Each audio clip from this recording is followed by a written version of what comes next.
Magister Dixit. Magister Dixit. Magister Dixit. Magister Dixit.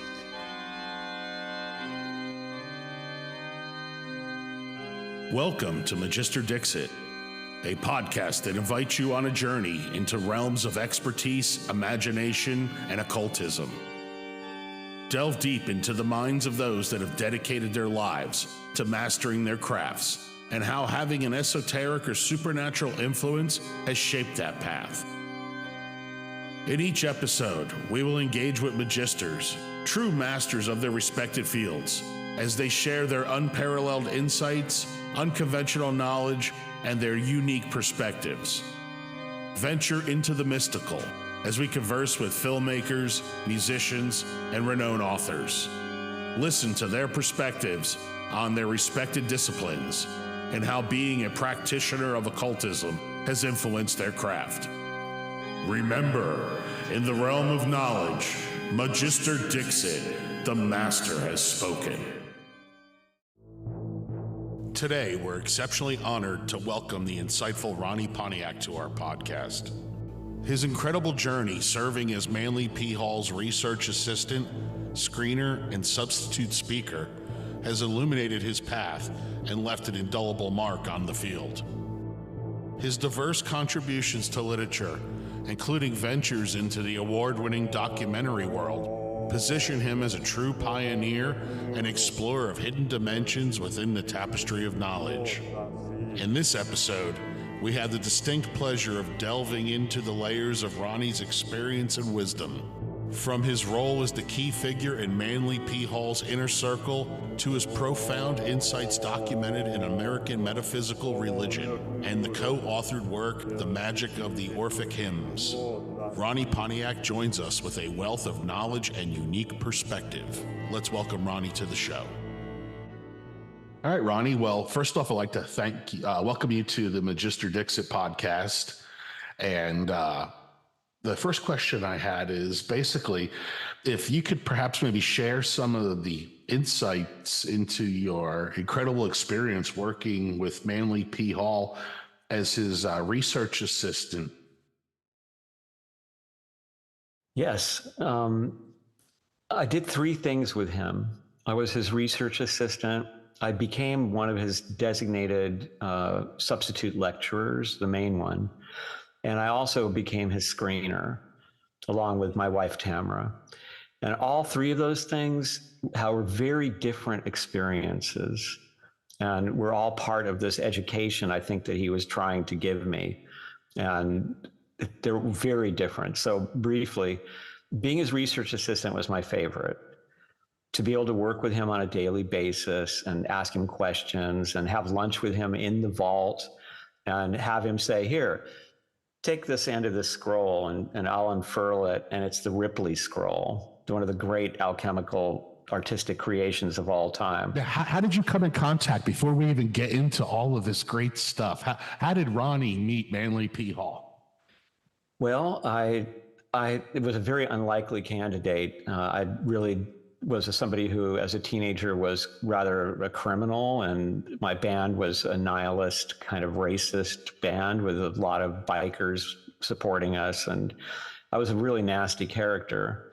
I fell in love, which was the first step to becoming a human being, with somebody who was an honest and is an honest and upright person who taught me a lot about how to live. But I was still very cynical, and so was she. And so I got, I think it was like $20 or something for a haircut from my parents. And of course, doing what I always did, I decided to spend it on something else. And I went to the Bodhi Tree bookstore, which was at that time like this mecca of metaphysical bookstores. And they had a thing they called the used branch, which was used books in this little converted stucco house. Is this in Los Angeles? Yes.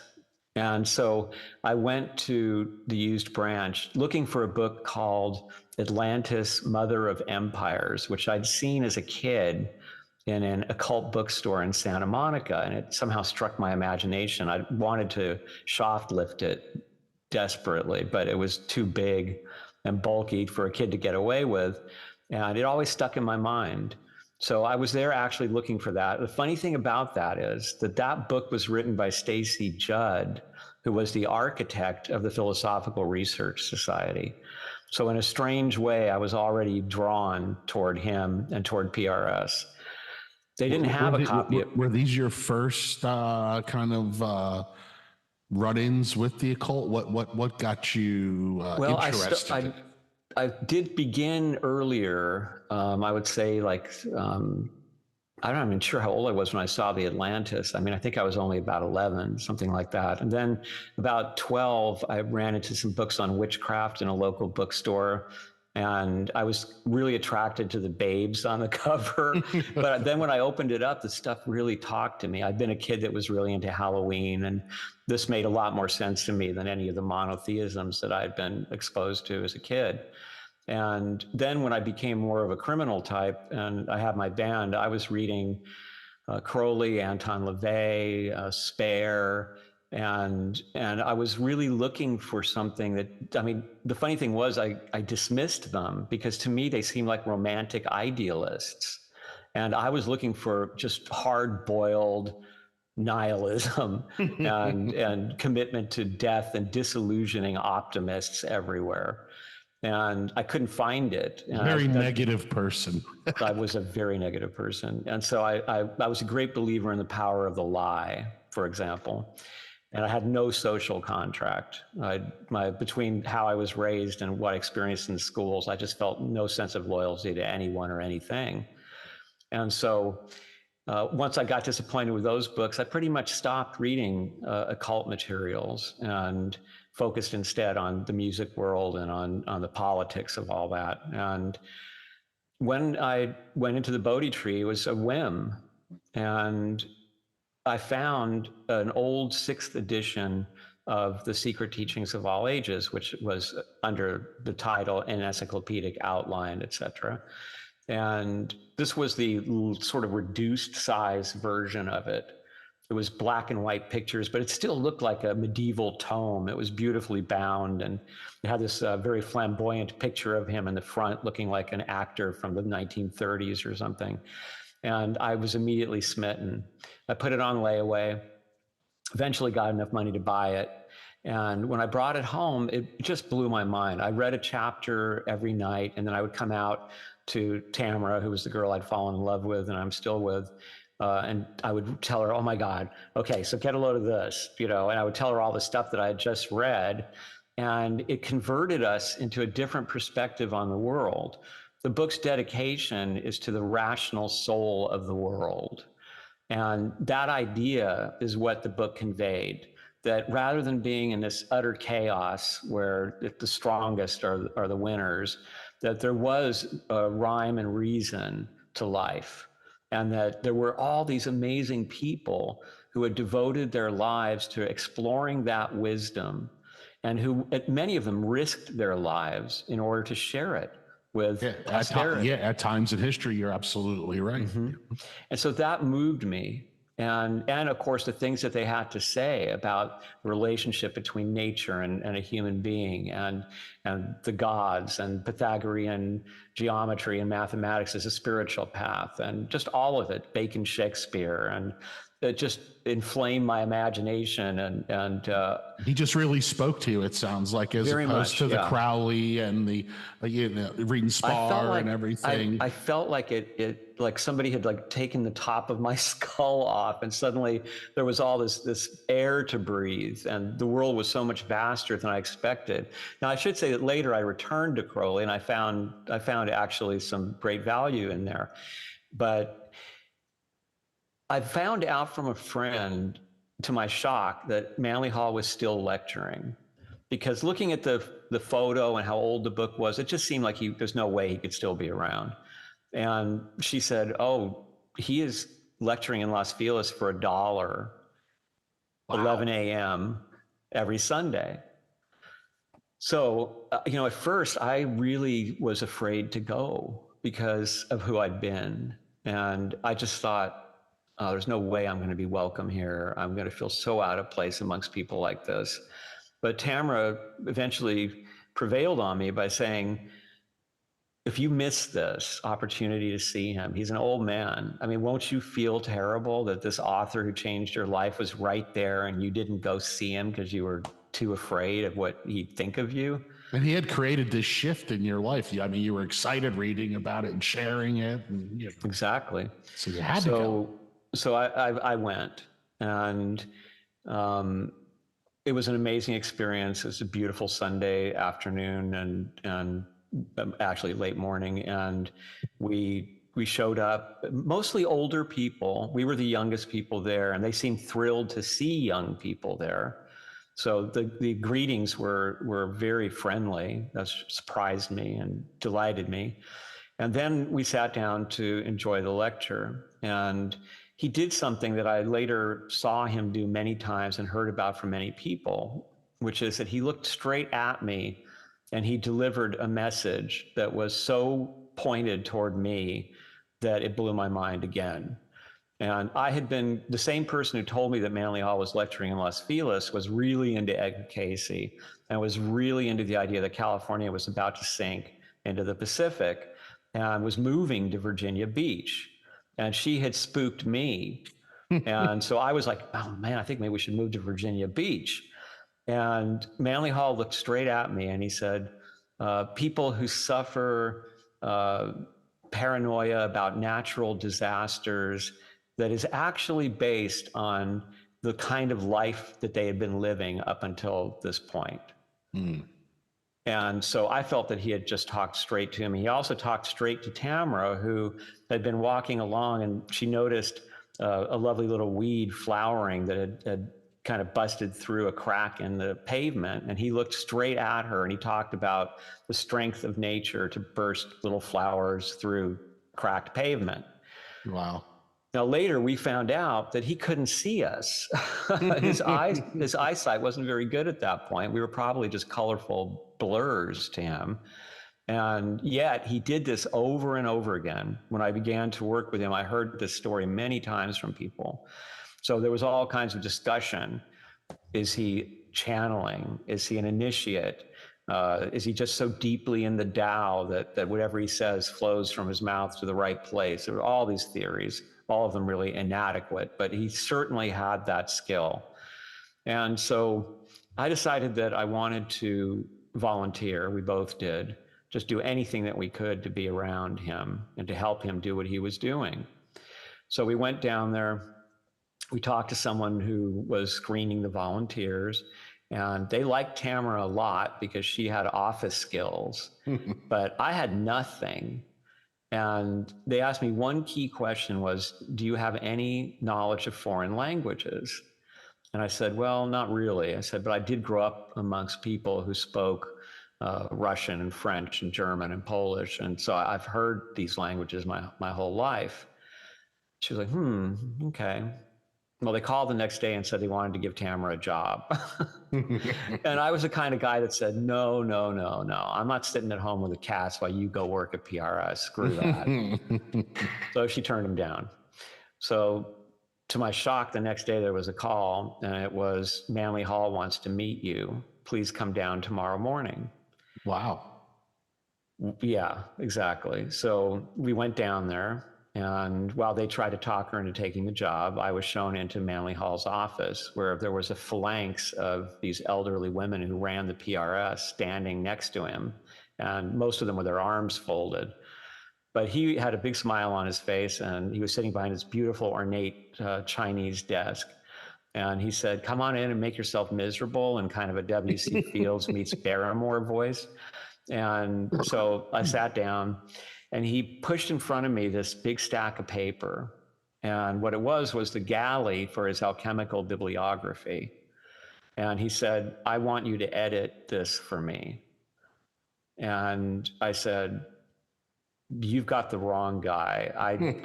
I've just read about alchemy in your book. I know nothing about it. I don't even know what a bibliography is. And this is way past my abilities. And he said, no, you'll be fine. I'll give you guidance and you'll see. Wow. So I took it, but I felt like this is wrong. And the vice president of the society, Pat Irvin, who had served in the military during World War II, went screaming around the side of the library and then stopped me as I walked out and said, "Give me that back."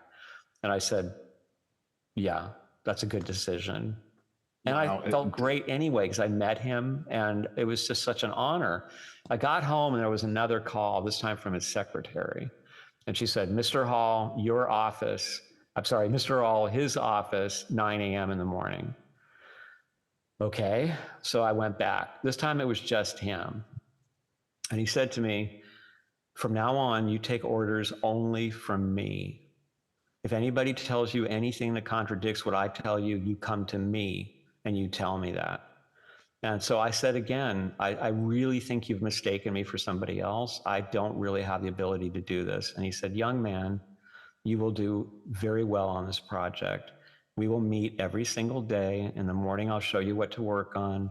We can have lunch in the vault and look at the books that you're working on. And you're going to basically follow my instructions." And did you have any kind of background in editing or Nothing. Journalism or Nothing. English literature or anything? Nothing. I mean, nothing, just high school. And he had such confidence in you. It was incredible. And it turned out that he was right. And what the situation was that the person who'd been hired to be the bibliographer, who was an academic and a really good one, he wanted to keep in the notes for the various books and manuscripts records of the bodily fluids that the alchemists were experimenting with. And Manly Hall thought that that was dangerous, and also that for his audience, it would be offensive. And he thought that the bibliography was a limited edition that was mostly for the people who liked his work. And these were wholesome, mostly middle-class people. And they'd be offended by all these bodily fluids that were popping up in the alchemical recipes.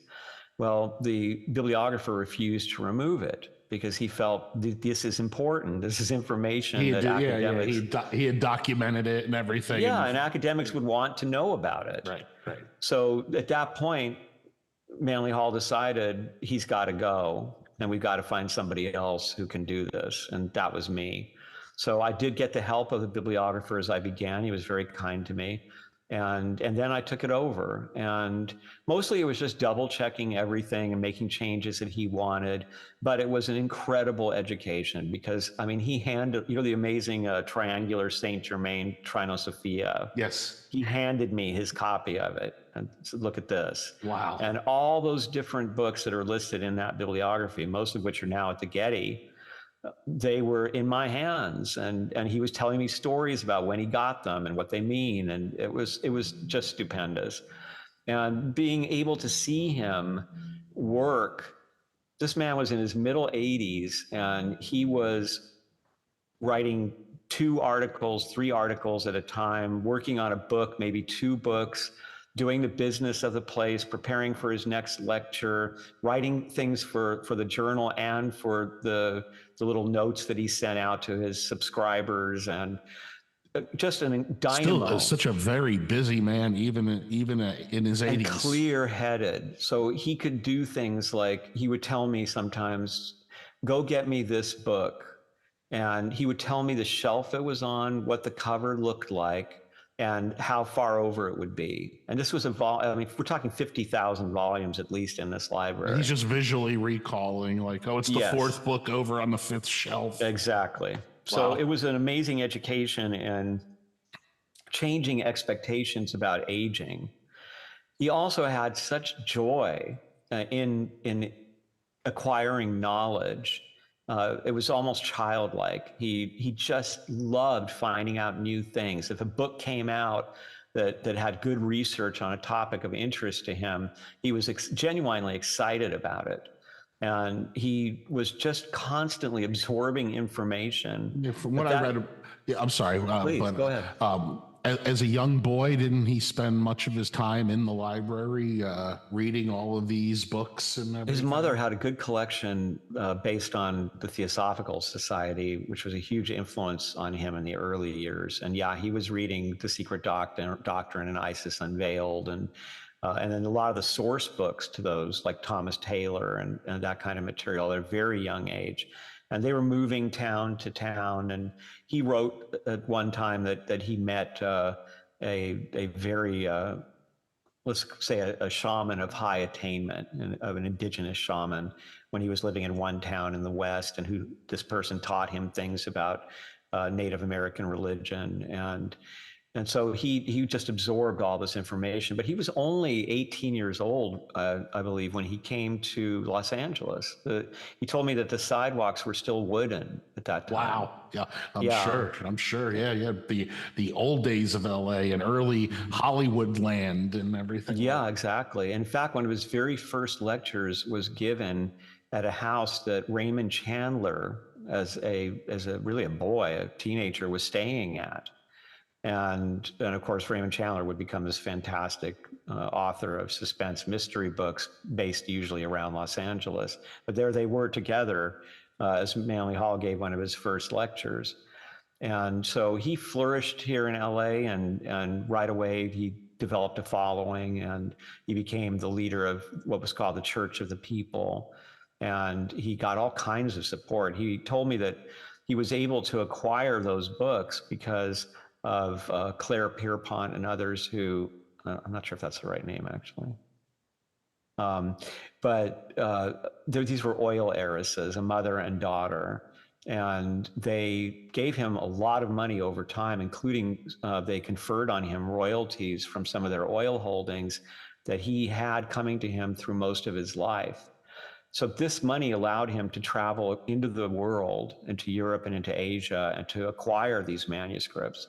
And he told me that when he first got to Europe, this was in between the wars, that kind of material was considered junk because people had become so cynical because of World War I. And the feelings behind communism and fascism were amplifying materialism. And so these kinds of materials on astrology and alchemy and such were considered worthless nonsense from rubbish. The past. Yeah. It's just like, and he said that he went into bookstores where he would find piles of it, just like crammed away, not even taken care of, but just moldering in the dust. And they would be sold to him for ridiculously low prices.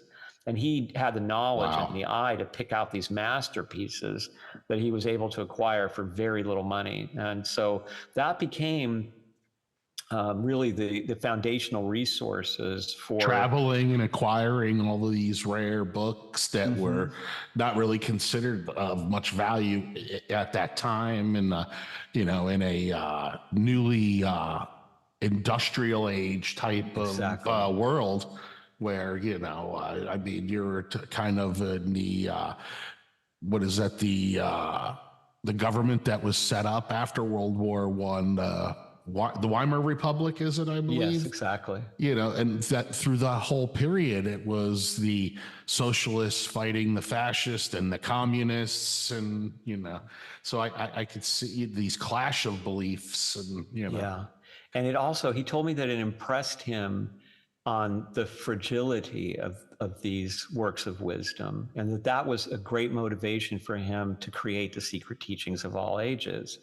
It was his way of preserving all of this wisdom. And so that collection became the basis of that book. And people often ask me, how did a guy so young write a book like that? And he told me it was a collective effort. He was the guiding force, but I remember him smiling, telling me about how one of the people from the Church of the People opened up their house to him and to other members of the church, and they would have sections of the book laid out in manuscript all over the house in different rooms.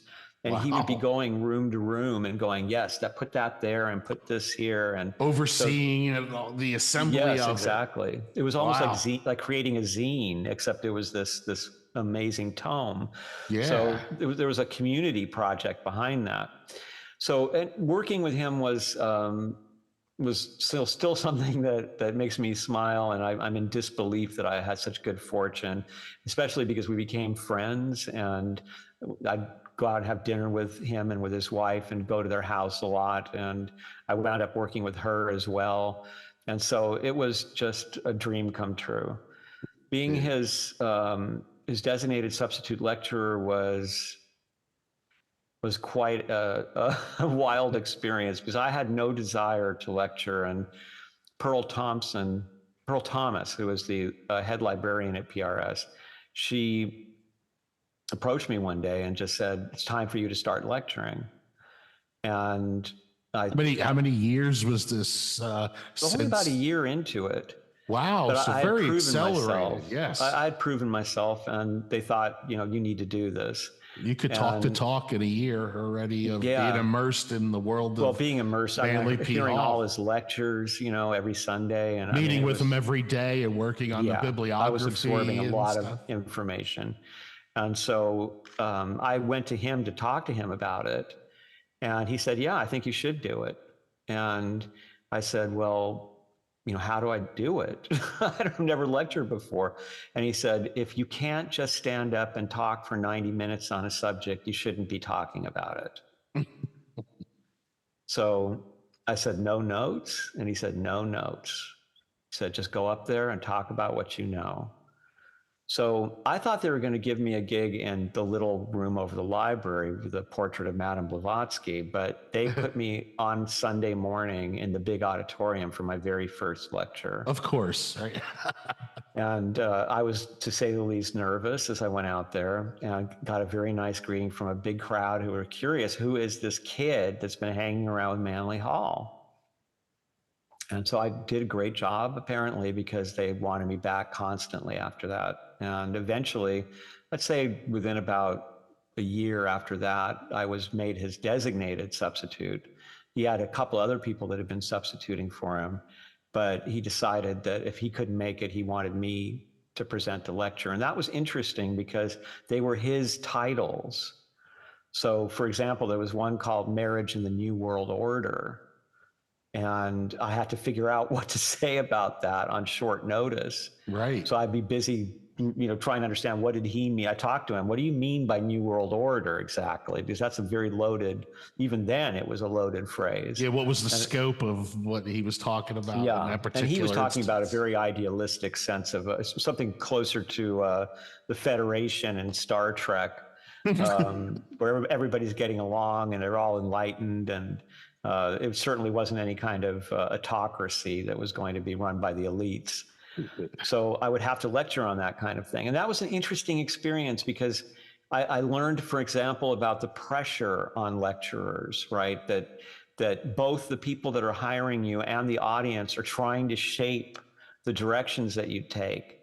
And I spoke with him about that. And it was fascinating that he also felt that he said that in the early days, he liked nothing better than to lecture to a small group of people about something that was a very deep, intellectual, complicated subject like Neoplatonism. In his early days, he would do series of lectures on Proclus, Plotinus, Iamblichus, and it was, but then, as he said, as it went along, he realized that his audience needed practical advice for living more than anything else. And that most of the questions that were being brought to him were not intellectual questions about the great doctrines of history. They were people asking, how do I deal with depression? So he felt that all of this teaching that he had studied had practical answers to those questions. How to cope with today's society. Yes. So he made it his focus to distill that practical wisdom out of those documents and then share it with people in a language that they could appreciate and make some use of. But he missed being able to lecture on these more complex subjects. And I certainly felt that also. The people would tell me, oh, I'd sure like to hear you lecture on this. Or if I came up with something to lecture on that didn't perform as well because it was more obscure, the people booking me would be saying, why don't you go back over to that side of the subject? And that's something that I've been very aware of as I've gone out over this past year to talk about my books and meeting all sorts of wonderful podcasters such as yourself, and seeing how that is at play with them as well, and how I was surprised at how some people who were really going into sensationalist topics, actually underneath it all, were much more interested in Manly Hall and in Platonism and in these much more wholesome, really traditional subjects, but they needed to talk about these other things in order to maintain a large audience. And Sure. so that pressure is something that affects everyone who teaches metaphysics, in my opinion. And it's something that is one of the great pitfalls, I think, of trying to do it for a living. So all of those kind of things were part of that experience. And then finally, being a screener, that was the graduate work, and very disillusioning on a level. Interesting. Can you elaborate on that a little bit? Well, he was seen as the last resort by many desperate people. He seemed to know about everything. And so people who had exhausted psychology and just all the various approaches, normal churches and such, and were still tormented, would seek to meet with him. And of course, he also attracted a large number of hustlers, and also attracted crazy people. I mean, just people who were literally in some kind of imbalance, chemically or otherwise, or had been traumatized. And they were bringing very strange ideas. And so my job and was... how was his demeanor with them? Would he just hear everybody out, or? No, my job was to take the phone calls and the letters, and then to meet with the people that he would first of all thin them out right away and say, no. And then he would say, these, you check them out for me and let me know if any of them deserve a meeting. And so I would go through these letters and speak to people and follow up. And it was, the common denominator in most cases was desperation.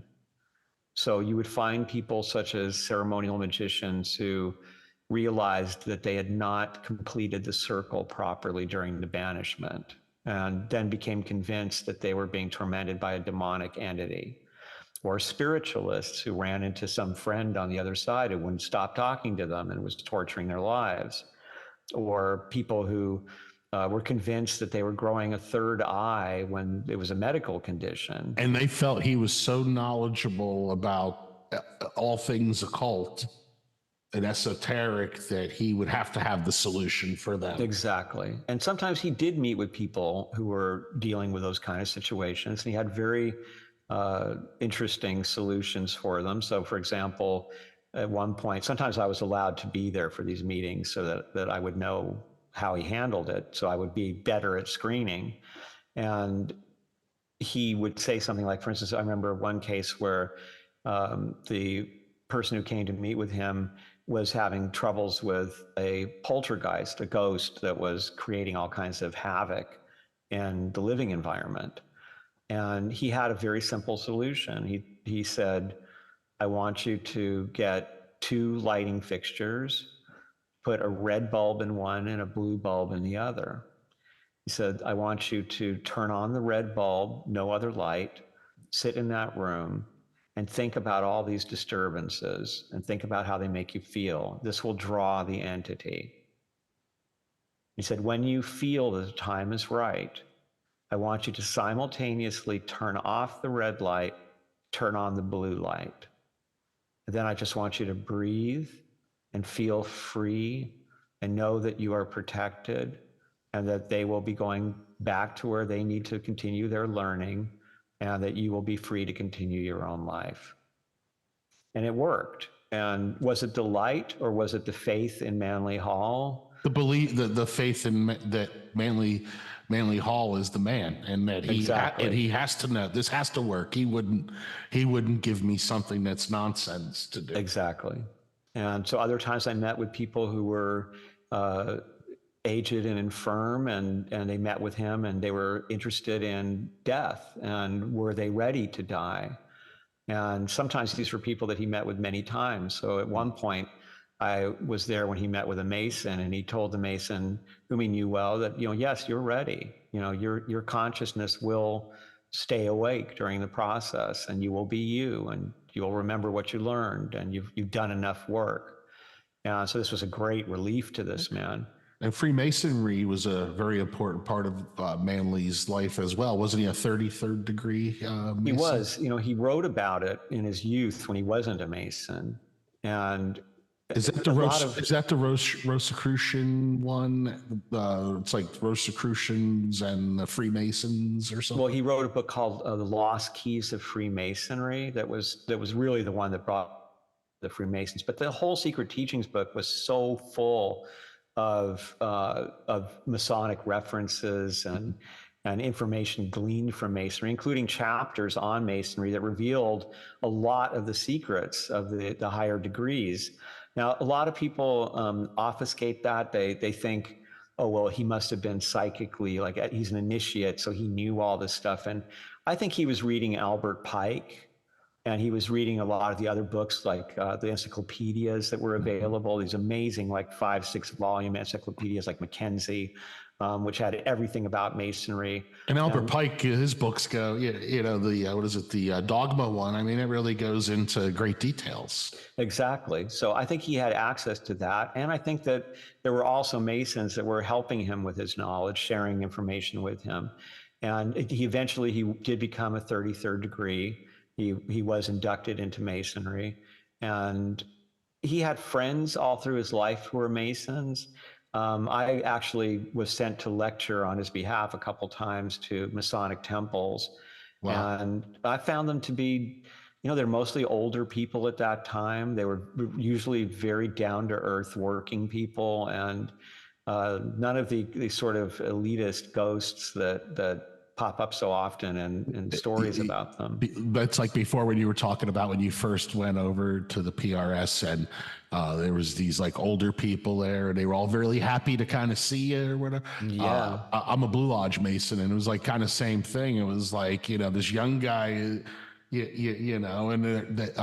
they're concerned about making sure that people remember the proper ways of doing things. Yeah. And also there's so much knowledge and so many materials and buildings, and it's like Theosophy and some of the Rosicrucian societies are in the same situation now, where mostly older people running everything, looking for young people to get interested and wondering what will become of all of this amazing stuff that we've accumulated over time. Like the Oddfellows. I mean, that's basically all but antiquated and gone now. I mean, exactly. I don't know if there's any activity in that really. Yeah.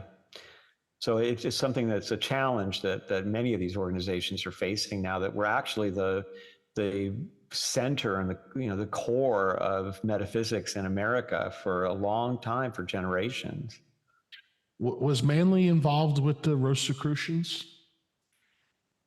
He, in the early days, his mother and the AMORC out there in California. Well, he was involved with Heindel, with Max Heindel's widow.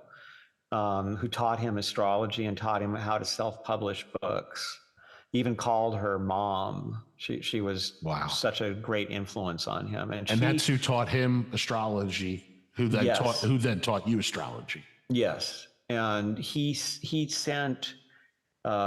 She presented him to the Theosophical Society and to the other organizations as somebody that was really a young master. He was comparable to Krishnamurti in a sense, as somebody that was just so brilliant at such a young age and had such a gravity about him. So immersed in it.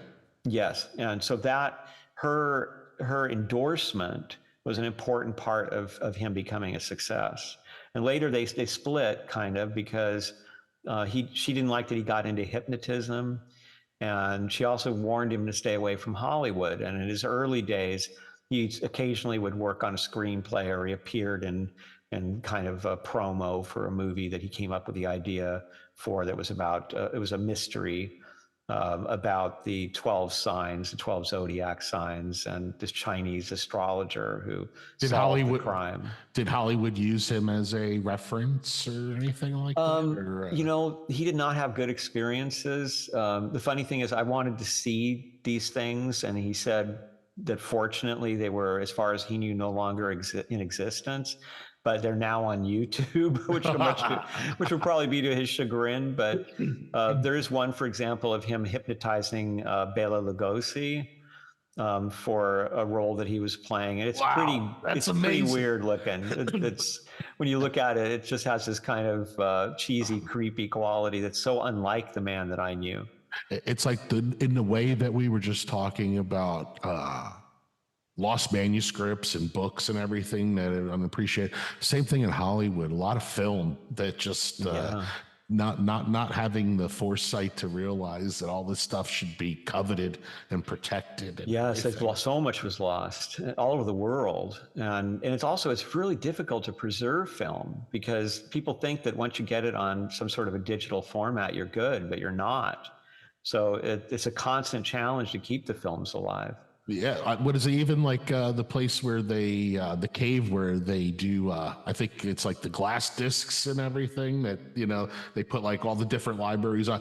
They've been doing like core testing on them, and they see they're not even going to last half as long as they thought that they would. Exactly. They got to come up with something else. Exactly. Yeah, there's companies today that have nothing but they just keep reloading content onto computers, onto these huge servers, these masses of them, because the only way if you have to keep reloading it so that you don't lose it. And what about an EMP? Yeah. Yeah. Be catastrophic for fresh start. Yeah.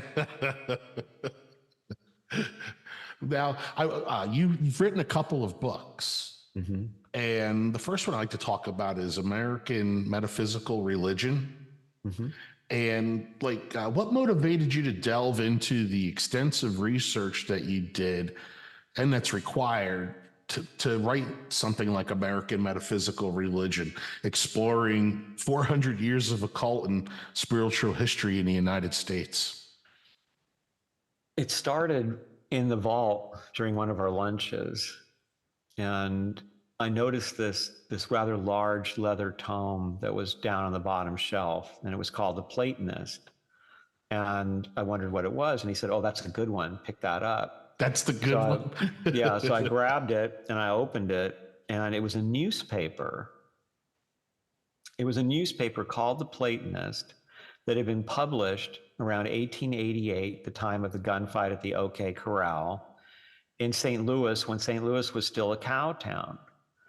And there were cowboys all over it. Wow. And it captured my imagination. I asked him, what is this? Like, how does this even happen? It completely changed my view of America, in a sense, in just that one little tome. And so he said, I don't know much about it. He said, there isn't a lot of information about these people. Alexander Wilder wrote for it, and he knew some things about Alexander Wilder. It was a we would call it holistic physician who wrote textbooks and was a teacher at colleges that taught eclectic medicine, and was the editor of Isis Unveiled for Madame Blavatsky.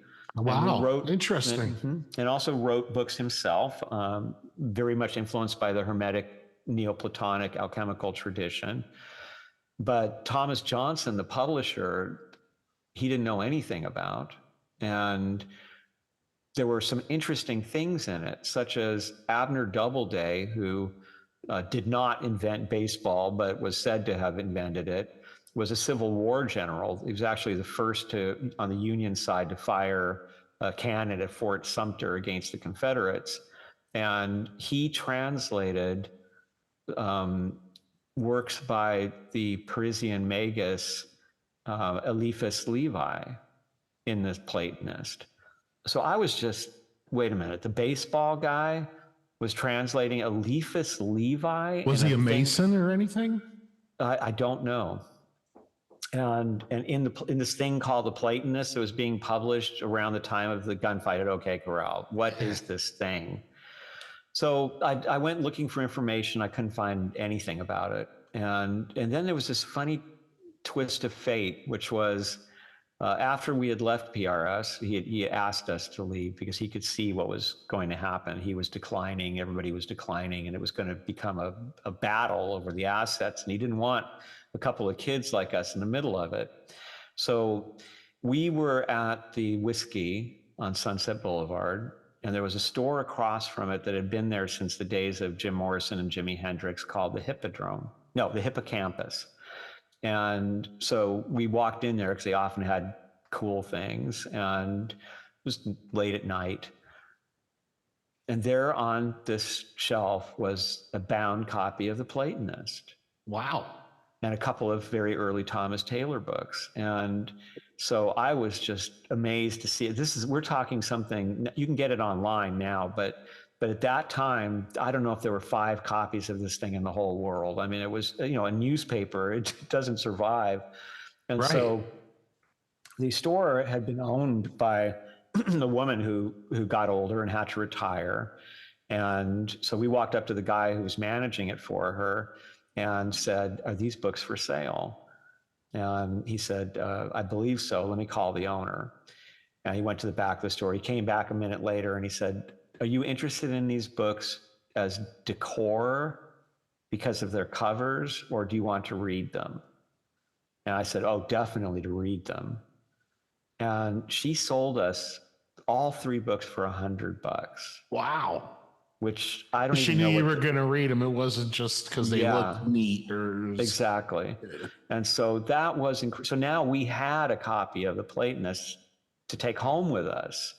So we became obsessed with trying to find out what the story was here. And eventually I ran down this book that was published in 1962 called Platonists of the Midwest. And it had some of the story, but it really raised more questions than it answered. And then there was a revolution in academia in the 2000s. It kind of started very slowly in the 80s and 90s, but in the 2000s it took off. And for the first time, esoteric studies were acceptable. And you had many professors going into this new field, including one who coined the term American Metaphysical Religion in her really wonderful book, A Republic of Mind and Spirit by Albanese, really amazing book. And so now that this was a legit field of study, all these archives were being opened that were never available to the more amateur, quote unquote, occult writers. Right. And you also had academic rigor being applied to this information by people who believed that it was not their job to judge it. It was their job to present it as accurately as possible within the context that produced it.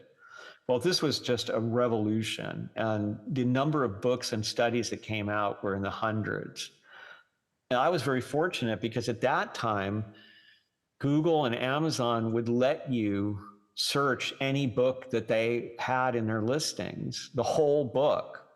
And they sold all the academic books and listed all the academic books. So I was able to read all of these academic works through that. And then, of course, academia.edu and JSTOR and all the academic papers are going on these sites, and you could have a free membership and read this stuff.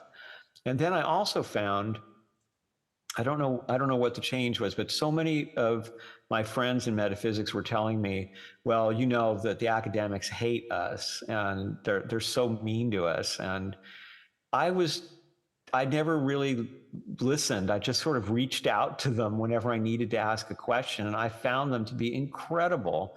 I was mentored by so many academics as I worked on this material who would introduce me to other academics and send me stuff I wasn't supposed to have. And it was really, really wonderful. So that was part of the motivation. And the main motivation was that the America that was being revealed by these studies was a completely different animal from the America that we all grew up being taught about.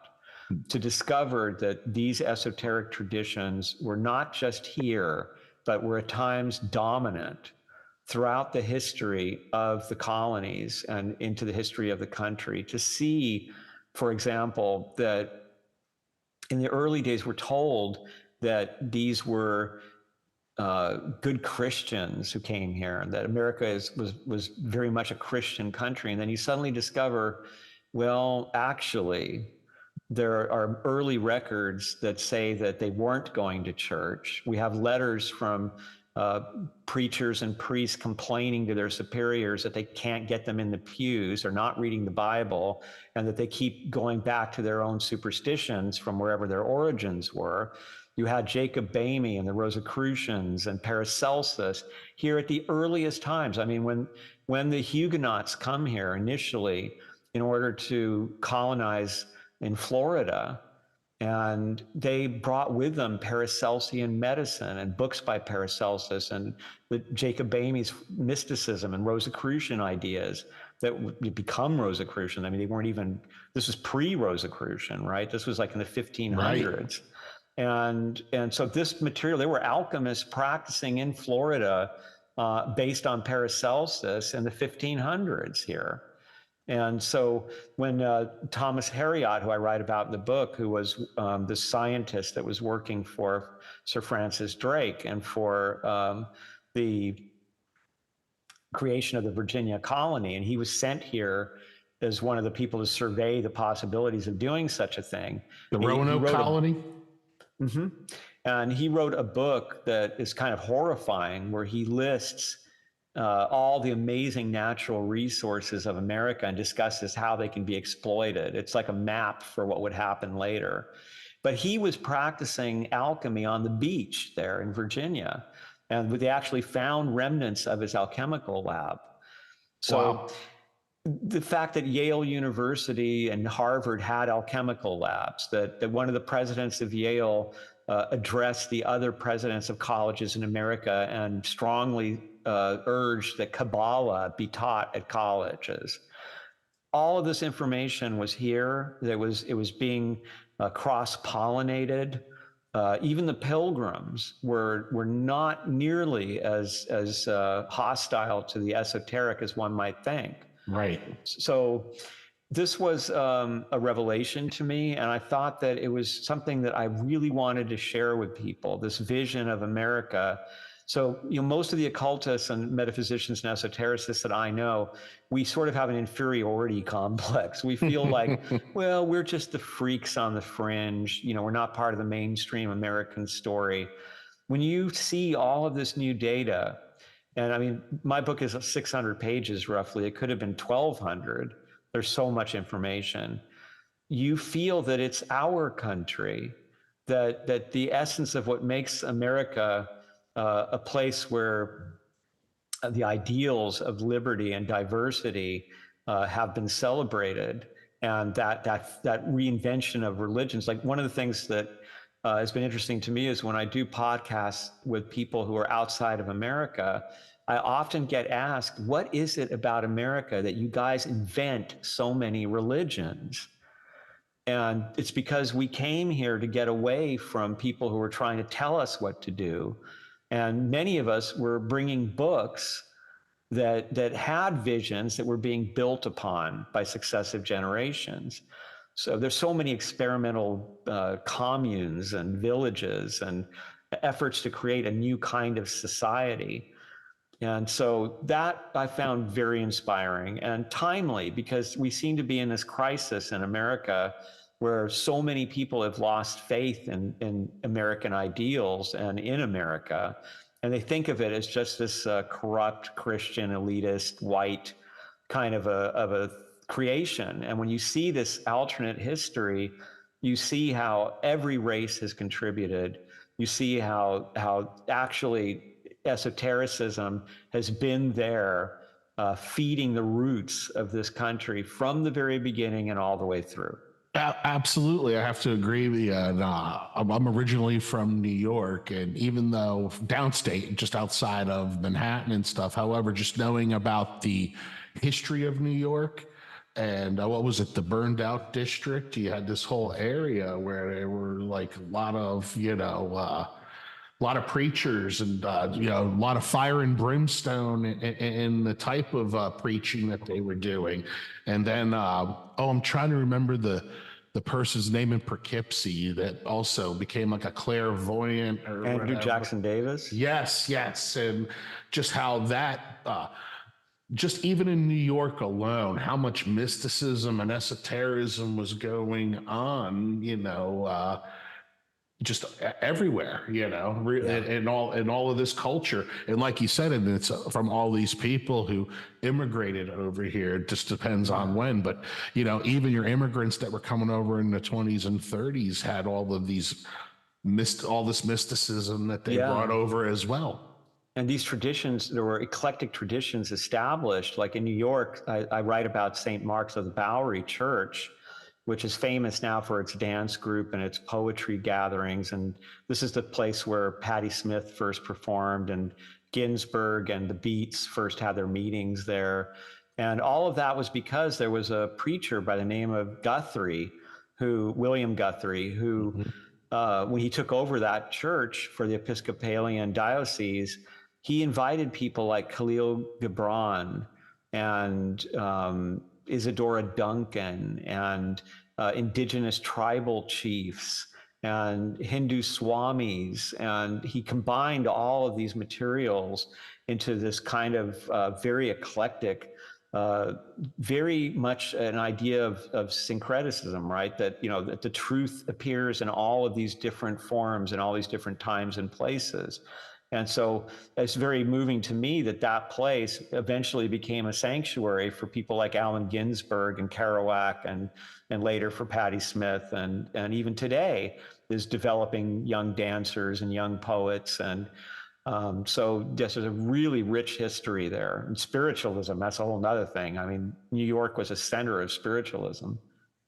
Yeah, absolutely. And when you talk about America as a culture too, I mean, let's remember too, even presidents have been involved, the first ladies and the presidents have been involved in occultism and mysticism. Yeah, absolutely. Even Ronald Reagan with his wife was very into astrology. Yeah. And what was the woman that she used to work with? It was the tabloid tabloid astrologer Pat something, I think.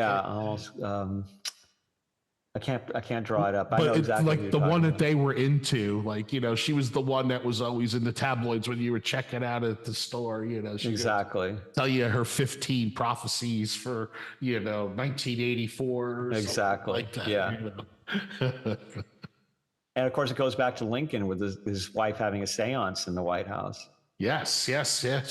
I mean, just the more that you kind of think about it, let's also think that Ouija boards also come from the United States. Was it William Fund or whatever from Baltimore? Yeah. It was just such a rich history of being the beginning of movements. It's not just in spiritualism. Yeah, like you said, it's an explosion with the spiritualism, with the photography, where they would catch whatever soul was behind you and everything. It was a significant part of the Civil War, because in the South, the feeling was that between industrialization and spiritualism, that the North was really satanic. And often there were articles run in Confederate newspapers about how these crazy, corrupt women who were spiritualists and have the nerve to be telling men what to do. And it's a split that's still here, but it was very, very visible then. Yeah, absolutely. Then, like you brought up earlier in the interview, Edgar Cayce, again, another person that really had an impact in the United States at that time, Yeah, very much. Was very, I think was a lot of the ads in the back of magazines and stuff like that kind of drove his whole thing. And, even as a kid growing up, and I remember certain magazines, like, you'd go to the back of them and there was all of these send $5 for, Book of Black Magic, or learn hypnotism, and tarot cards, all of it. Yes. As well as the guy, learn how to be like Johnny Atlas and kick sand, don't have sand kicked in your face anymore. Exactly. How was the book received when it came out? It's very interesting. It's been very well received. I didn't get nearly the kind of trouble that I expected might come from it. I think part of that is that it's not particularly popular. It's the kind of thing that a small group of people really love, and they use it as a reference guide and such. And it's kind of creeping its way slowly around. It's gotten some wonderful reviews. Sometimes it's one of the interesting things about being an author is that your tones are sometimes mistaken. So some people have said that I'm cynical, and that actually it reads more like look at all this crazy stuff, which really it isn't at all. I do try to be funny, but I'm very respectful, and I actually love all these people and all this material. Sure, it came from a loving place too. It didn't come from a I do recognize cynical place. I do recognize that I'm very honest about the frauds, and I do point out that sometimes the frauds did really amazing things, like wise, incredible things. And sometimes very wise people committed acts of fraud out of desperation. And so I do try to present it very honestly and not lionize anybody. I think they're more interesting that way because we're all human, you know. That's the beauty of it, is rather than chasing these superhuman perfected initiates, to me, it's more exciting to see that many of these people were just like us, and yet they were able to have these tremendous insights. And of course they were able to, because it's the human heritage. That's our inheritance, is to become enlightened. And particularly, like what we're talking about is the American metaphysical religion and, you know, the experience, you know, and we just talked about New York and all of that, but we could certainly jump back to California and talk about Pasadena and the Agape Lodge and Jack Parsons and then the layer of L. Ron Hubbard crossing over that, and how much of Scientology is similar to the OTO and Golden Dawn, and you know, definitely all very interesting topics. But what makes them, I think, very alluring to us is they happened here. Yes, and you got the Theosophical Society has been here for a very long time, and it seems like they almost all wound up in LA. That's what I found. Like LA and California. The magic of California, Hollywood and everything. Well, you know, Madame Blavatsky believed that California was going to be the place where the next root race would manifest. And I think that's part of the reason that Manly Hall centered his activities here. Again, in the early days, he was very influenced by Theosophy. Did he have much correspondence? Did he have correspondence with Blavatsky, or? Not that I know of. I think that she was already gone. I think. Was she? I'm not very versed in the time frames. Yeah, I think I think he was still a kid when she passed on, and but he did have a lot to do with the Theosophical Society. And Krishnamurti was one of his friends, and he told me stories about how he used to drive up to Santa Barbara, really to Ojai, to hang out with Krishnamurti and to compare notes. And I once asked him, what did you talk about? And he said, you know, we talked about our lecturing careers and about the organizations we were involved with. And we talked a lot about girls and about baseball. So it wasn't all work. It wasn't all shop talk. Right, exactly. Which is good. Yeah. I wish those had been recorded. Yeah, right. What did, let's try to frame this in right. What was Manly P. Hall's thoughts on Aleister Crowley and Thelema? Well, he once told me that that if Aleister Crowley, how do you put it? I don't want to get this correct. He said if he wasn't mad as a hatter, he would have been the poet laureate of England. That's what he said. Now, he had almost all the books, but they were under lock and key, and you had to ask for them, because he felt that if they get in the wrong hand, he had seen too many people who kind of took rides on Crowley and went in the wrong direction and then came to him desperate. And so he felt it was too strong, in a sense, for some constitutions. To just let people borrow them and read them and have easy access to them. Exactly. So they were under lock and key. And he also had a rather, let's call it naughty, Crowley poem in manuscript that he kept in his desk drawer. Now, people have suggested that this was some kind of perverse interest he had, like it was pornography that he was hiding or something. But I actually think that Crowley was somebody that was a goad to him, because the two of them were publishing in the beginning. Manly Hall was also publishing these gorgeous editions with these beautiful bindings like Crowley specialized in. And I believe that, of course, Crowley was far more successful, and Crowley's fame spread to a degree that Manly Hall only sampled briefly during the 40s when he sold out Carnegie Hall and was a very famous lecturer. But after that, it subsided somewhat, and he's never really been all that well known, not compared to Crowley. And I think that he would look at that and see Crowley. Manly Hall was such a sweet, kind of wholesome, almost, I would say, an innocent kind of a soul, that Crowley's sense of humor and his scatological kind of love for shocking people was something that I don't think Manly Hall really understood completely, in the sense that it was all in fun and it was part of the teaching process.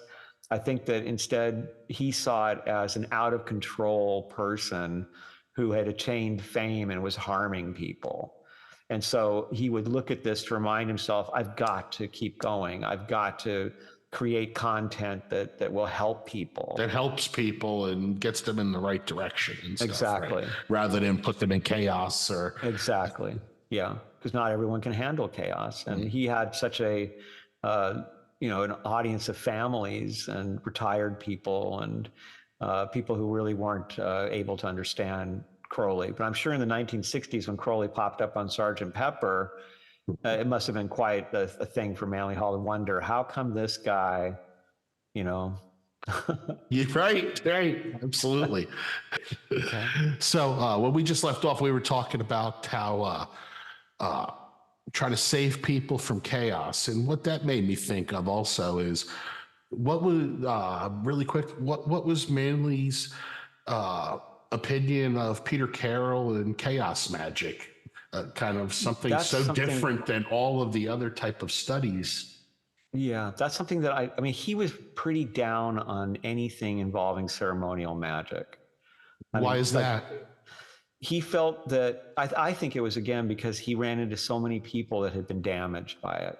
It was like playing with a hot wire, and he preferred more contemplative approaches to achieving enlightenment. And he felt that ceremonial magic, I think he felt that it attracted people that were trying to bend nature to their will, in his experience. And that was something that he wasn't really a supporter of. And so, although, having said that, he was a big fan of Iamblichus.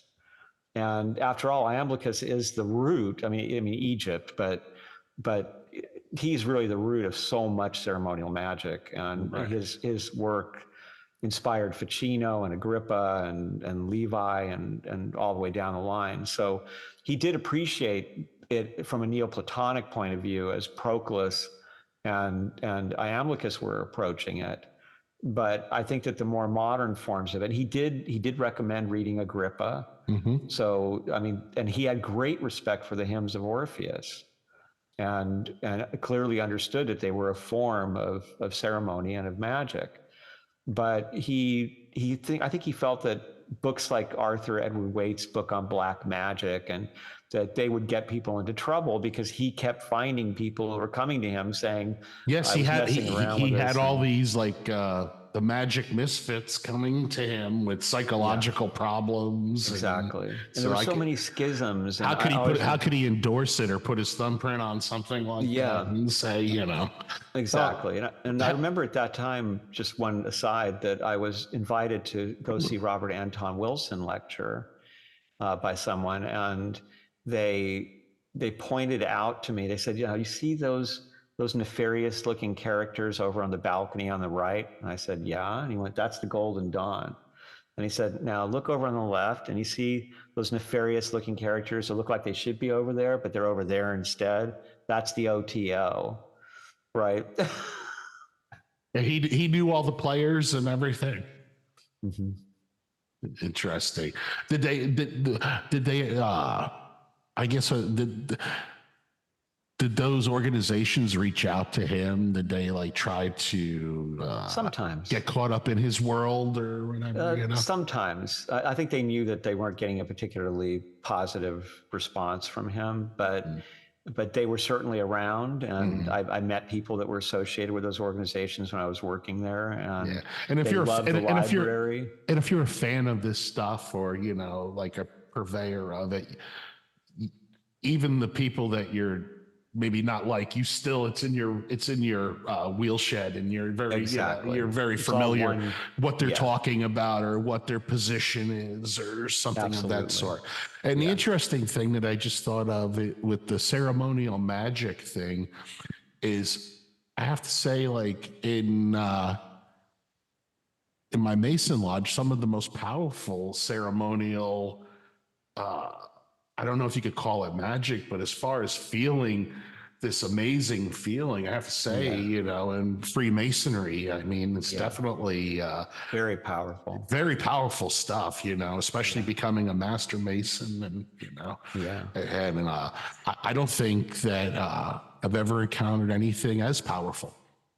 It's a beautiful experience, and it's something that he liked. I think the structure, that this was a very well-structured organization or set of organizations that were very much based on cooperative support and on community responsibility and such. And so if we remember, like in the 60s and 70s, like the ceremonial magic community was kind of in the heart of it was hippies, so-called. It was people that were experimenting with drugs, and he was very against that whole idea. It was the rebellious 60s, and Satanism and drugs and magic and free love and so those were all things that he thought were dangerous, and so. And I think it was generational. I mean, we have to remember that this is a guy who was born in 1901. So his perspectives on things were formed very early, and they were very different. It always reminds me when people like to maybe paint H.P. Lovecraft with a brush of negativity. And I think that, yes, it's negative, but it's a sign of the times. I don't think he was a unique individual, and I don't think he was the only one in his neighborhood that maybe thought that way. Right. And he probably wasn't the only one in the county or the state or anything. Yeah. It's just things, I think the progression of humanity, and that anytime some things don't age well. You've got to draw a line from Poe to Lovecraft, and Poe was deeply into Hermeticism. And it's I think being a victim of the time that you grew up in sometimes creates the view that today is so different than the way we view things today.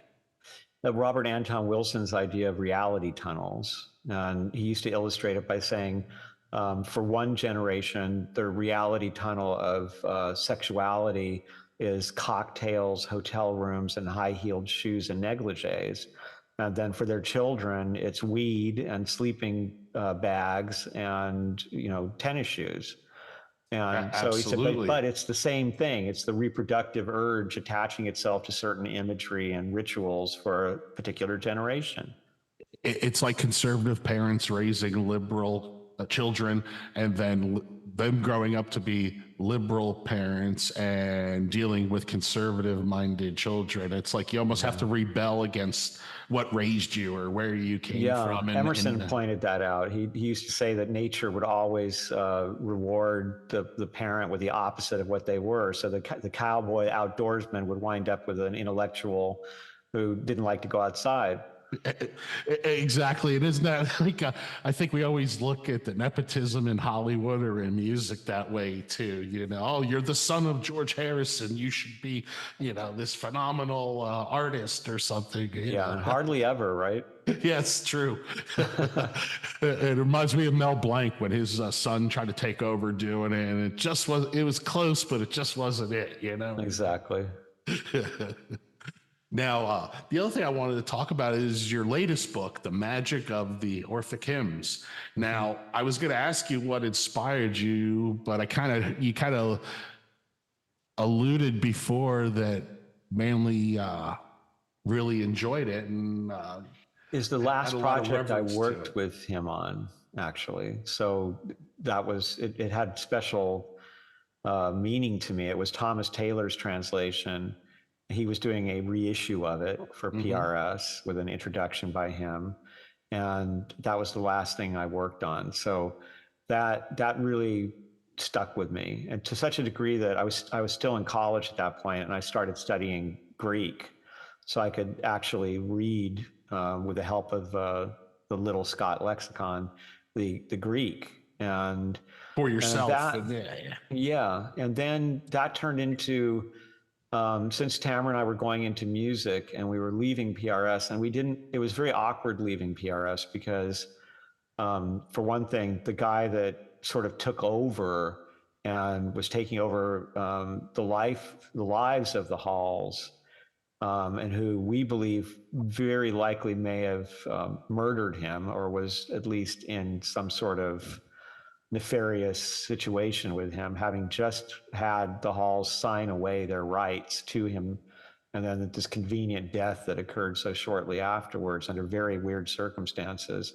Wow. We had warned him as screeners against this guy, and for whatever reason, it was the one time that he ignored us. And especially Tamara, my wife, who was a very dear friend of his, he always listened to her. Like I would tell him, you know, I think this and that, and he'd look at her, and then she'd say, I noticed this, and he always went with what she saw.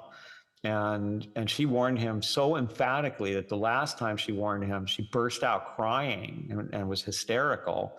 And he didn't want any of that because his wife was somebody who was very prone toward sugar spikes. She was a diabetic. She didn't know she was, but she got really carried away with her work. And so he liked it nice and quiet. And when Tamara did that, it was like, look, I told you to leave, you know, now leave. And so we decided to do our own simplified translations of the hymns and perform them at the window of our apartment in the middle of LA. And it was a goodbye to PRS because we couldn't really, we had so many friends there, you know, and what were we supposed to do? Go back and say, well, he told us to leave because you're all going to die and there's going to be a big war over the assets. I mean, we couldn't say anything. So we disappeared basically, and it felt terrible. And then we were entering this world of music, which the world of music I had come from was like, you know, like Satan's slaves and devil's henchmen, and like, you know, and now we're trying to do something positive in the music world at a time when hair metal was still ruling the world. It was toward the end of it. And so we decided to do the hymns as just this gesture of goodbye to PRS and to him, and a gesture of hello to music. And we had extraordinary experiences with them, like weird. We weren't doing them as experiments in the paranormal. We weren't doing them as magical rituals to attain some kind of an end. We were just doing them as this sincere kind of statement to the universe of thank you for PRS and Manly Hall, and please help us, you know, be aware and make the right choices as we enter this area that's fraught with danger. And so we had things happen, like when we did the hymn to Aphrodite, a couple walked by and they stopped right underneath. We were up on the third floor, so they couldn't hear us. And they stopped right underneath us and they kissed. And we did the hymn to Athena, and in broad daylight, in the middle of the city, a great horned owl showed up and sat on the telephone pole nearest to us. Wow. And I know. And we finished the hymn to Athena. It swooped down and right at us, and then up and over the roof. And so we were just, a lot of things like that happened. And so we thought, okay, now we knew that Marsilio Ficino, who was kind of the founder of the Renaissance, had said that the Orphic hymns are the strongest magic. And he said that they taught him love, and that love is the key to magic. And so that really got us thinking about what he had said. And we found that as we kept working with the hymns and rewriting them, and Tamara went into deep research about the cults of the gods, so that we could inform our hymns with details of cult from those times, to give the reader a sense of the correspondences associated with those divinities. Because the priests who would perform these, which in their original form are kind of boring and formulaic, very repetitive, maybe even monotonous, but they knew those were more like just notes for them, because they knew all of these details of cult, and they would use them in the rituals in the form of incense they chose, and the symbols that they gathered around themselves, and the time of day that they chose, and the day that they chose. And that's missing from the hymns. So we tried to infuse them with those details so that a modern reader could feel the flavor of that particular deity. And so we found that they seem to be almost like a book of days, in the sense that every single, they're like a 360-degree view of life, of life as a human being. And every single aspect of human life is covered in one way or the other. And they reveal divine wisdom. They harmonize us. So for example, Death, that hymn, which closes the hymns, it reminds us that the death frees us from what the Orphics call the weary wheel of grief, of deep grief. And that also awareness of death sharpens our appreciation for living. And so each of these hymns is referring to the divine wisdom that can be found in the way that human experience is structured. And they harmonize us, like tuning us to that perspective of the higher wisdom. So they're very powerful. They're, in fact, Ficino said that they are healing, that he had used these hymns for healing people. And of course, the whole Renaissance was really inspired by the Orphic hymns, in that, first of all, when he was desperate to spend his life translating Plato and Plotinus and the Orphic hymns, but he didn't have the money. He was a lowly Catholic priest, and this was around, I think this was 1462. He wrote, he did a hymn, performed the hymn to the cosmos as a gesture to the universe, asking him to somehow help him to do this work. And something like the next day, he received a letter from Cosimo de' Medici telling him, "I'm giving you a house and a village to support you, and I want you to spend your life translating these materials. We're waiting for you at the house. Please bring your lyre and sing us the Orphic hymns." Wow. And so that's what he did. And he had a lyre which was painted Orpheus, and his nickname was Orpheus to his friends. And his inner circle included Lorenzo the Magnificent, and Leonardo da Vinci, and Pico della Mirandola, who wrote on the Dignity of Man. And so they went out into the world. So for example, we have a diary entry from Poliziano, the composer, saying that he spent the whole evening listening to Ficino playing the Orphic hymns, and he was so inspired that he went home and he composed music all night. And eventually Poliziano did a play for the great festival that was called Orfeo, and Leonardo da Vinci did the sets for it. So this Orphic, so this Orphic influence was just rolling into Europe out of Florence. It was really beautiful. And so that was very inspiring to us. And then the same thing happened in Orphic studies, where there was this amazing revolution of new interest in academia that revealed all kinds of information that we didn't know. And so we were studying that along the way, and then we decided that we had to put this together, and we tried to blend it so that we wanted the hymns as we presented them not to be, perfectly accurate representations, translations, but to be poetic works of art that conveyed what we thought was the inner meaning of the hymns. And we did an introduction that covered the history of the influence of Orpheus and the hymns in the West, because it is, again, amazing. Almost every counterculture of any significance that has ever happened in the West had Orpheus in it somewhere. And it just all the way through the troubadour culture, all the way up to the beats. Right. And so when we saw this, we were just amazed. I mean, the world of opera, just everywhere was Orpheus, Orpheus, Orpheus, and showing up in the most unlikely places. Even in the Rosicrucian revolution, Orpheus is in there. You find Orpheus in the myths that are being related in the original books. And so there again, we wanted to share with people this powerful way of relating to life. Was there a lot of revelations in you doing your own translations where you were like, this is totally different, or like, there were, where it just totally meant something different to you after you translated? Yeah. Oh, absolutely. Yeah. It was because you get, even though the funny thing about Orphic studies in academia is that nothing's proven.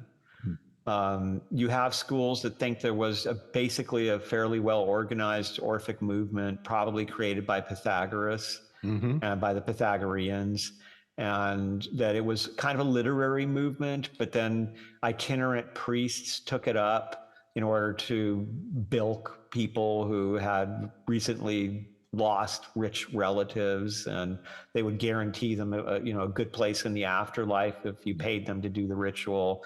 Plato wrote about this with a lot of disdain, but Plato is Orphic. I mean, as Olympiodorus the Younger said, Plato paraphrases Orpheus everywhere.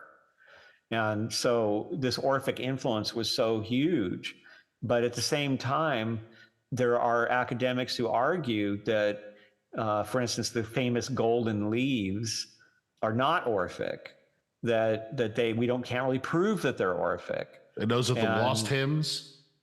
Well, they seem to be, they could be coming from oracles. They could be instructions from teachers of the mysteries, not necessarily Orphic, but they're definitely in the same league as the Egyptian Book of the Dead. They're an instruction. They call them in German Totempasses, which is death passports. And they're giving you the words, usually the most famous, supposedly Orphic formula, I am a child of earth and of starry heaven, but my race is of heaven. And so that's what you have to remember when you go over to the other side, because if you don't, you wind up standing in line to drink the most immediately available waters, which are the waters of Lethe, and then you forget everything and you go back to be born again and have to go through the cycle of grief. But if you remember, you walk on, and then you find the water of remembering, and the guardians challenge you, and you say, I am a child of earth and of starry heaven. In other words, I'm half Titan, but I'm also half Dionysus. Enlightened. Yeah. It's just And so give me the water of memory to drink. And then you get to go be with the heroes, and you don't have to come back again and again in the ignorance of reincarnation.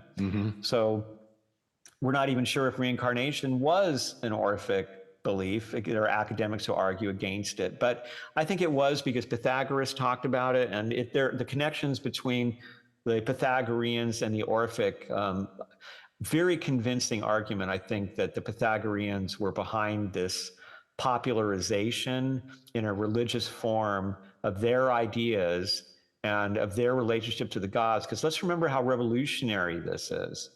This is, you're talking about a world where Achilles is idolized, where being a warrior was the ultimate for a man, where women were not very powerful in most cases, and where sacrificing animals and even people to the gods was not just acceptable, but necessary. And along comes this Orphic teaching, and it says, no, no more sacrifice, not even animals, because those animals may be reincarnated people that, you know, this animal that you're killing right now, supposedly to please a god, may have been your mother in a past life. And by the way, why would the gods be pleased with slaughter? With cruelty. They don't want that. With cruelty, yeah. Right. They want your good deeds. They want flowers and honey, and they want the beauties of life. That's what the gods like. That's a revolution. I mean, if you imagine being we actually, in our book, we called Orpheus the first rock star because, you know, he's vegetarian. He's very pro-woman. They say he's gay. They say, even though he was married, he's a musician who could create songs that have all the mysteries of the universe in the lyrics, you know. But we also thought of it as, just imagine being an Orphic, like you grow up in a culture where it's the big, strong men that are the ones, you know, they're bullying and then suddenly you become enlightened and you know that you're going to go on to the stars while they're just going to come back and be born again and again. And you're walking down the street, you've got some of that snotty attitude of a hippie or a punk, right? You know, where you're like, yeah, you guys think you're so cool. You don't know anything. Yeah, you Spartans don't know anything. Right, you know, exactly. Yeah, you muscle-bound morons. You know, you're going to be stuck here for generations. Over and over. Exactly. So that's a counterculture. And we argue in our book that Orpheus is the great root of counterculture in the West. That's really great.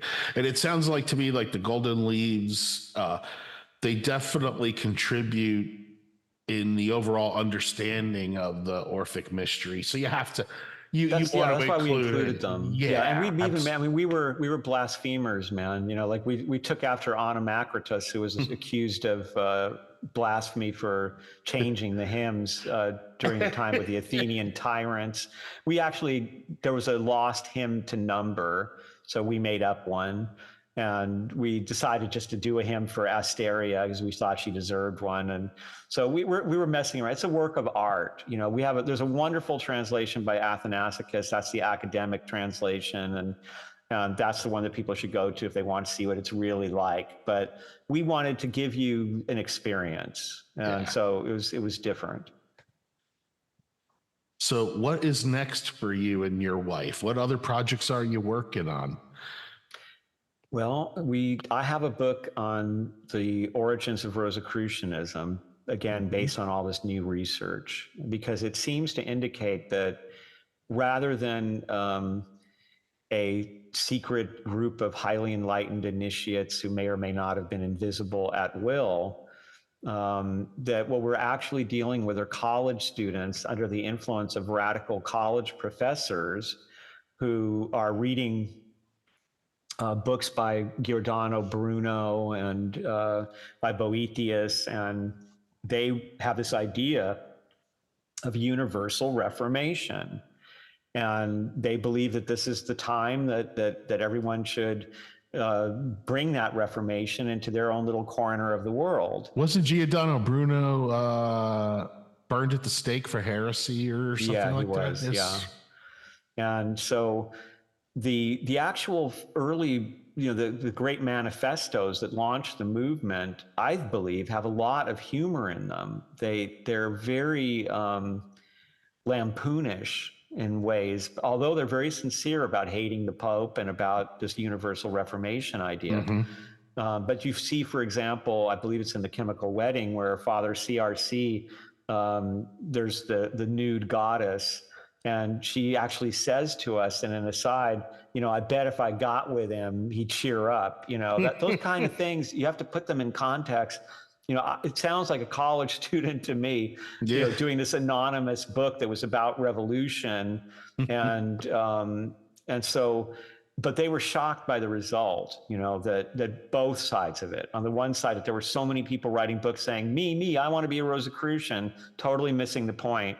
Right. And on the other side, all these people writing and saying they're evil, they're satanic, they're trying to take over the world, they're an elite, And so to me, and I had this conversation with Manly Hall once because, he really pushed, especially in his early days, the whole idea of the secret orders and these initiates of high attainment who could at will do magical things, and they could appear in your bedroom and tell you that you've earned the right to be guided. The hidden elect, the secret masters, Blavatsky's secret masters. Precisely. And so I asked him about that, and he said that he somewhat regretted glamorizing it, and that he actually wrote in one of his last books, which was about the Rosicrucians, that he thought that the real Rosicrucians were the people who applied the ideals in their own lives. So to give you an example of that, which I think is a wonderful example, and we'll kind of tie this up nicely, going back to American Metaphysical Religion, one of my favorite characters from that book, John Winthrop the Younger. So here's a guy who in 1628 is running around with his friend trying to find Rosicrucians. He's in England. His father is going to come be the governor of Massachusetts Bay Colony, but he's trying to get to Constantinople in imitation of Father CRC. He wants to go find Damkar and get initiated. And he's disappointed. He finally does get to Constantinople, but doesn't meet anybody that teaches him anything that really impresses him. And the Rosicrucians, allegedly, that he meets in London and Europe really leave much to be desired in his estimation. And so he's invited to come to live in America. When he comes to America in 1631, and this just shows you how weird our history is and how different from what we're taught. He comes over with crates filled with John Dee's alchemical gear and John Dee's library, big chunks of John Dee's library. Now, John Dee, being Queen Elizabeth's court astrologer and wizard and one of the great occultists of his time. 007. It was the original exactly, 007. Exactly. It was infamous as this wizard, the sorcerer. And so here comes the kid of Massachusetts Bay Colony, and bad enough that he has this stuff in the crates. The identifying symbol that he puts on all of his baggage is the Monas Hieroglyphica, Dee's own symbol of alchemy and the greater wisdom, which is like, I always compare that to, that's like if your dad was the head of a big Christian conference in the South and you put pentagrams all over your life. Pentagrams on all your bags and stuff. Right. And this was no problem. That he came with this stuff. His dad was like, yeah, set up the alchemical gear. Let's get this alchemical lab going. So he took the ideas of Rosicrucianism. He didn't just go, oh, I'm disappointed I didn't meet a real Rosicrucian. He said, I'm going to be a real Rosicrucian to the best of my ability. No, I haven't been initiated. I haven't been in any secret order, but I get it. And I'm going to do everything I can. So what did he do? He became an incredible doctor. He had these alchemical medicines that he created. He was said to be the doctor for half of the territory of Connecticut. This is amazing. He actually hired all these women to go out, and he had these color-coded packets of his medicines, and he gave them like these pamphlets of symptoms and what the appropriate medicine would be, because there were just too many people. And people were sent from Europe to be doctored by him. I mean, sick people would cross the Atlantic to get to him. And at the same time that he was doing that, and by the way, if you couldn't afford the medicine, and in most cases it was free, because the Rosicrucians were all about free healing. And so he also found that the Pilgrims in Boston were a little much, and he didn't really approve of where they were coming from. Like Roger Williams, who founded Rhode Island and who the Pilgrims were aghast at because he believed in what he called soul liberty, right? That we should all be free to encounter God in our own way. And what the Pilgrims really hated about Roger Williams was that he learned indigenous languages and he refused to attempt to convert them, because he said they have the right to their own beliefs. Now, he thought that they were satanic because he was a Christian, but he had this respect, you know. And he also, Roger Williams, argued in Boston that the state should never be used to inflict punishments or rules in the name of any religion. And they really prosecuted him and persecuted him. And so he wound up starting a whole new territory in Rhode Island where he welcomed everybody. And Right. there was alchemists and Kabbalists and people of every race and origin. Now, in the meanwhile, John Winthrop the Younger, not just being an alchemical doctor, but also became legendary for disappearing and going up to a place they used to call Governor's Mountain or Governor's Hill. And he'd come back with these bags of pure gold in rings. And so they said that he was making gold somewhere on that mountain. Wow. And then he used that in order to, he started a big farm and he started iron foundries. And he did all this stuff to kind of bring up his piece of the colonies. He was the first governor of Connecticut, of the territory, economically, and it did work. I mean, he was doing things that the English royalty were interested enough in that he was able to preserve his power, even while there were switches in the royals that caused other people to lose their territories. Right. He defended the innocent. The Pequot Indians had been decimated by disease that was brought over by the colonists, and other tribes took advantage of it, especially the Mohegans.